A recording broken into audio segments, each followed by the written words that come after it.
کبھی سوچا ہے کہ ایک قدیم کتاب میں ایک ہی سوال 31 بار کیوں دہرایا گیا ہے؟ کیا اس تکرار میں کائنات اور ہماری زندگی کو سمجھنے کا کوئی راز پوشیدہ ہے؟ آج ہم قرآن کی ایک مشہور ترین سورت الرحمن کی گہرائیوں میں اتر کر اسی راز سے پردہ اٹھانے کی کوشش کریں گے۔ تو آج ہم کیا دیکھنے والے ہیں؟ ہم جانیں گے کہ وہ ایک سوال 31 بار کیوں پوچھا گیا، اس سے جڑی طاقت اور ایمان کی کہانیاں سنیں گے، نعمتوں اور شکر گزاری کی بات کریں گے، کائنات میں چھپے کچھ رازوں کو دیکھیں گے، اور یہ بھی کہ اسے قرآن کی دلہن کیوں کہتے ہیں، اور ہاں، آخر میں آج کے دور کے لیے اس میں کیا سبق ہے۔ یہی سوال، یہی تو اس پوری سورت کے پیغام کی چابی ہے، اور اس کا پہلا سراغ ہمیں مکہ کی ایک اندھیری رات میں ہونے والی ایک بہت ہی غیر معمولی ملاقات کی طرف لے جاتا ہے۔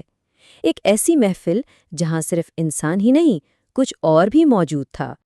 اور جیسے ہی وہ سوال پوچھا گیا، فوراً یہ جواب آیا، لیکن یہ انسانوں کا نہیں تھا، یہ جنات کا دل سے نکلا ہوا جواب تھا، وہ مخلوق جو نظر نہیں آتی لیکن وہاں موجود تھی۔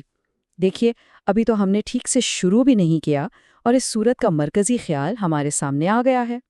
تو اس ناقابل یقین تکرار کے پیچھے آخر کہانی کیا ہے؟ آئیے ذرا اس کے پس منظر میں چلتے ہیں۔ تو بات اس وقت کی ہے جب اسلام نیا تھا۔ مکہ میں قریش، جو اس وقت سب سے طاقتور قبیلہ تھا، اللہ کے نام الرحمن کا مذاق اڑایا کرتے تھے۔ ان کے لیے یہ نام نیا تھا، تو اس چیلنج کے جواب میں سورت الرحمن نازل ہوئی، اور اس کی شروعات ہی الرحمن سے ہوئی، اور پھر ایک ایسی تلاوت ہوئی جو تاریخ کا حصہ بن گئی، جب نبی اکرم صلی اللہ علیہ وسلم نے اسے انسانوں اور جنات دونوں کے سامنے پڑھا، اور رد عمل زبردست۔ لیکن اس سورت کا اثر صرف باتوں تک محدود نہیں تھا، یہ بے پناہ روحانی طاقت کا ذریعہ بن گئی، اور اس کی مثال ایک ایسے شخص کی کہانی ہے جس نے سب کچھ داؤں پر لگا دیا تھا۔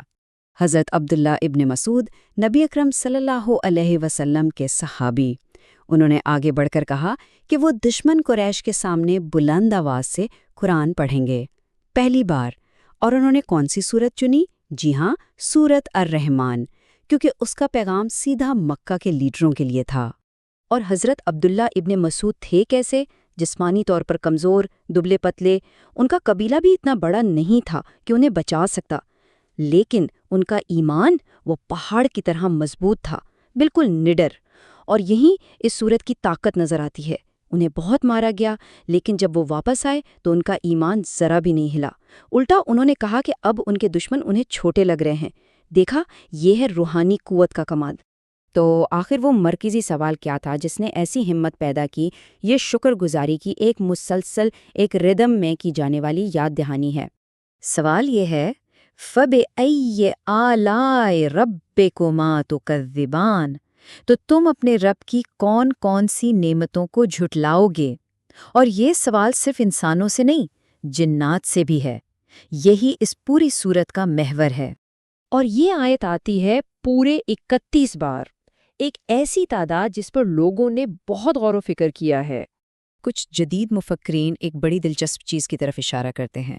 ہمارے جسم میں ریڑھ کی ہڈی سے اعصاب کے 31 جوڑے نکلتے ہیں، یعنی 31 پیئرز آف اسپائنل نروز، جو دماغ کو پورے جسم سے جوڑتے ہیں۔ اب یہ صرف ایک قیاس ہے، لیکن یہ خیال بہت خوبصورت ہے کہ جیسے یہ اعصاب پورے جسم تک پہنچتے ہیں، شاید اس صورت کی شکر کی پکار بھی ہمارے پورے وجود میں گونجنے کے لیے ہے۔ اچھا، یہ سورت صرف روحانی باتیں نہیں کرتی، یہ کائنات کے ان حقائق سے بھی جڑی ہوئی ہے جنہیں ہم دیکھ سکتے ہیں، اور کچھ لوگ تو کہتے ہیں کہ اس میں سائنسی معجزات چھپے ہوئے ہیں، جیسے 2 سمندر۔ آیت 19-20 میں ذکر ہے کہ 2 سمندر ہیں جو ملتے ہیں، لیکن ان کے بیچ ایک پردہ ہے، ایک رکاوٹ ہے جسے وہ پار نہیں کرتے۔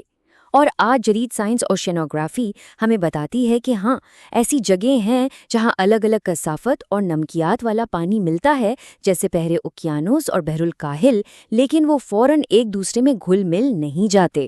پھر 2 مشرق اور 2 مغرب کی بات۔ آیت 17 میں رب المشرقینی و رب المغربینی کا ذکر ہے۔ اس کا کیا مطلب؟ جدید فلکیات بتاتی ہے کہ زمین اپنے محور پر جھکی ہوئی ہے، اس لیے سورج سال میں 2 انتہائی مقامات سے نکلتا اور ڈوبتا ہے، ایک گرمیوں میں، ایک سردیوں میں، یعنی سمر اور ونٹر سولسٹس۔ تو اس آیت کو انہی سولسٹس کا ذکر سمجھا جاتا ہے۔ اور پھر ایک لفظ آتا ہے میزان. اس کا مطلب ہے توازن، بیلنس یا انصاف. سورت کہتی ہے کہ اللہ نے اس پوری کائنات میں ایک میزان، ایک بیلنس قائم کیا ہے، اور پھر انسانوں کو ہدایت دی ہے کہ وہ بھی اس بیلنس کو نہ بگاڑیں. یعنی جس طرح کائنات میں ایک پرفیکٹ بیلنس ہے، ہماری زندگیوں میں بھی عدل اور انصاف ہونا چاہیے. اس سورت کی اہمیت صرف اس کے مواد کی وجہ سے نہیں ہے. اس کی خوبصورتی، اس کی ادبی اور روحانی اہمیت اتنی ہے کہ اسے ایک بہت ہی خاص لقب ملا ہے. اسے عروس القرآن یعنی قرآن کی دلہن کہا جاتا ہے، اور یہ لقب ایک حدیث سے ملتا ہے. جس طرح ایک دلہن اپنے سب سے خوبصورت لباس اور زیورات میں سجتی ہے، اسی طرح اس سورت کو اللہ نے لفظوں کی بے مثال خوبصورتی سے سجایا ہے. اس کے روحانی فائدے صرف روایتوں میں نہیں، آج کی ریسرچ بھی اس طرف اشارہ کرتی ہے. 121 مریضوں پر ایک تحقیق کی گئی جنہیں نفسیاتی مسائل تھے. پتہ چلا کہ قرآن کی تلاوت سننے سے 93% لوگوں میں تناؤ کم ہوا. یہ ایک چھوٹا سا ڈیٹا پوائنٹ ہے، لیکن دلچسپ ضرور ہے. تو ان سب باتوں کا ہمارے لیے آج کے دور میں کیا مطلب ہے؟ چلیں اب آخری حصے کی طرف بڑھتے ہیں اور دیکھتے ہیں کہ یہ صدیوں پرانا پیغام آج ہمارے لیے کتنا متعلقہ ہے. اس سورت کا ڈھانچہ بہت کمال کا ہے. یہ سننے والے کو ایک مکمل روحانی سفر پر لے جاتا ہے. شروع ہوتا ہے اللہ کی نعمتوں اور طاقت کے ذکر سے، پھر یہ ہمیں موت کی حقیقت یاد دلاتا ہے، پھر قیامت کے دن کی طرف لے جاتا ہے، لیکن وہاں چھوڑتا نہیں. آخر میں امید اور رحمت کا ایک زبردست پیغام دیتا ہے. آج کل سوشل میڈیا کا زمانہ ہے، ہر کوئی ایک دوسرے سے مقابلہ کر رہا ہے. یہ سورت اس کا علاج بتاتی ہے. یہ کہتی ہے کہ اصلی سکون ان نعمتوں کو پہچاننے میں ہے جو ہمارے پاس ہیں، نہ کہ ان چیزوں کے پیچھے بھاگنے میں جو دوسرے دکھا رہے ہیں. یہ ہماری سوچ کو میرے پاس کیا نہیں ہے سے ہٹا کر میرے پاس کیا کچھ ہے کی طرف لے آتی ہے. صحت، خاندان، یہ زندگی، کتنی ہی نعمتیں ہیں جنہیں ہم اکثر معمولی سمجھ لیتے ہیں.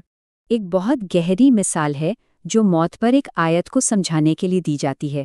مسافر کبھی راستے کے پتھر پر اپنا نام نہیں لکھتا. اس ایک جملے میں پوری سورت کا نچوڑ ہے. یہ زندگی ایک سفر ہے، عارضی. ہماری نظر منزل پر ہونی چاہیے، نہ کہ راستے میں آنے والی ان چیزوں پر جو ہمارا دھیان بھٹکا دیں.